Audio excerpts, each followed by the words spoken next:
The need to foster among students a responsibility and motivation for learning, as well as moral respect for personal dignity, cannot be overemphasized.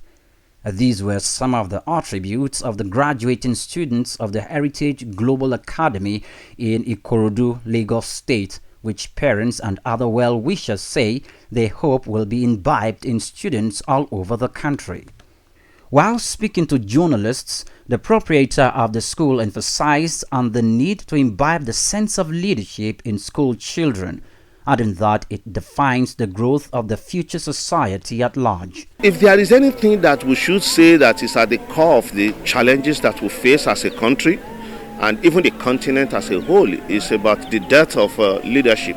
So we would observe that most of the countries that are great today that we visit for holiday, for businesses, had it so good just because nature blessed them with very foresight leaders. There's a need for us to find people who are very deliberate about leadership, whom will start growing from their youthful age and into their adulthood. And that is one of the very core reasons why we we focus so much on, raising these leaders for society, to not only Nigeria but for the whole of the continent. For some guests present at the event, the restructuring of the country's educational system is of vital importance.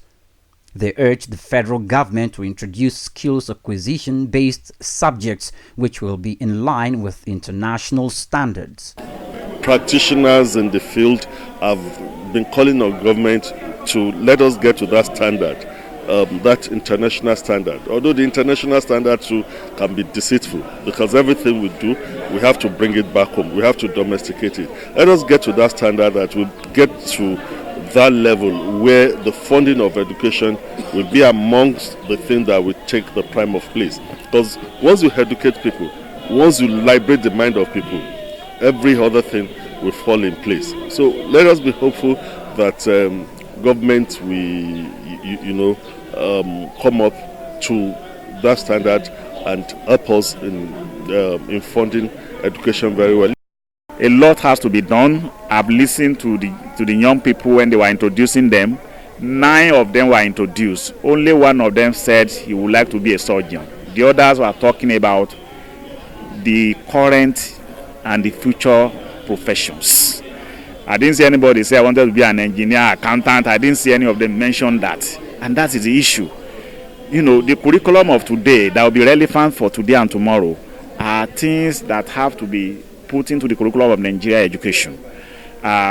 Things that can make them to be self-employed.